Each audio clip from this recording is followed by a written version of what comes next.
When you open your web browser and head to your favorite website, have you noticed a small lock icon on the far left corner of your address bar? While most of us recognize it as a sign of security, its purpose remains a mystery to many. This lock indicates that the website you're visiting uses HTTPS. But what exactly is HTTPS? Why do we need it? And how does it work? We'll answer all these questions in the next 5 minutes. First, let's take a look at a world without HTTPS. Imagine yourself logging into a website. When you fill out your username and password and press submit, your credentials are sent to the backend server in plain text. This presents a major security risk. If there's a hacker in the middle listening on the channel, they can easily read your credentials. Moreover, such an attacker could read the entire communication between you and the server. This means whatever you do on the internet is no longer private.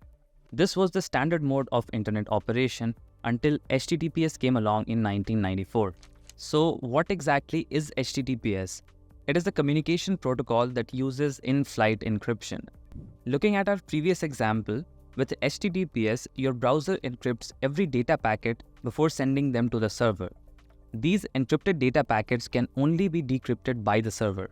Similarly, the server encrypts every data packet before sending them to your browser, and only your browser knows how to decrypt these data packets. So even if the hacker reads all the data packets, they won't be able to decrypt them. That is why it is essential to only browse websites that support HTTPS.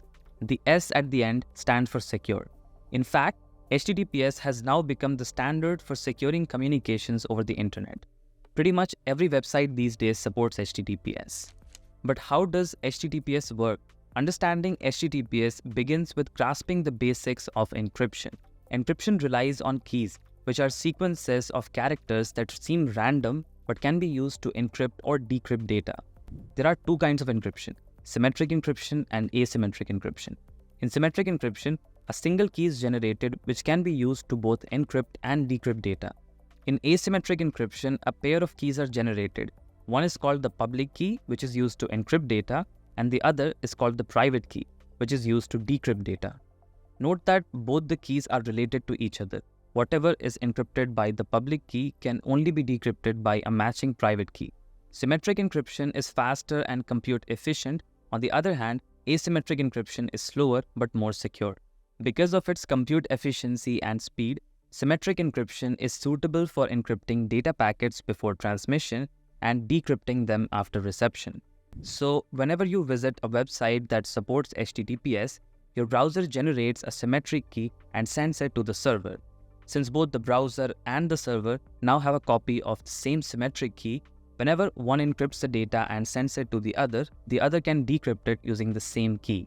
But there is a problem. Initially, the symmetric key was transmitted in plain text, so even the hacker gets a copy of the key, so they can decrypt the communication as well.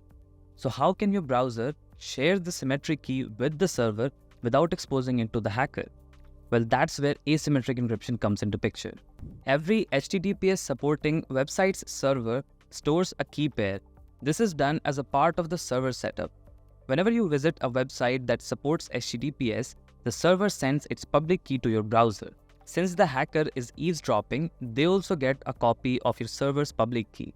Your browser then generates a symmetric key and uses the server's public key to encrypt the symmetric key. Your browser then sends the encrypted symmetric key to the server, which is then decrypted by the server using its private key.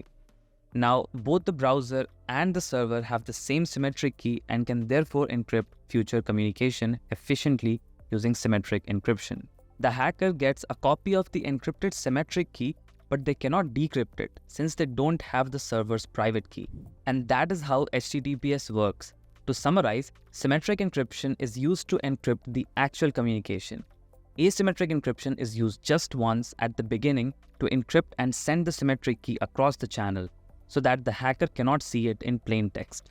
And that is HTTPS in 5 minutes. Is that all there is to HTTPS? Absolutely not.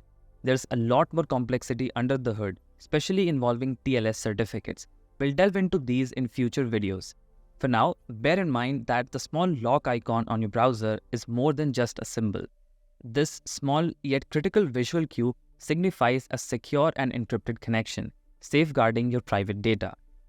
The key takeaway from this video is to never enter sensitive information on websites that don't have the lock icon. Finally, if you're into tech like me, do check out my previous 5-minute explainer video on Docker and subscribe for more tech content.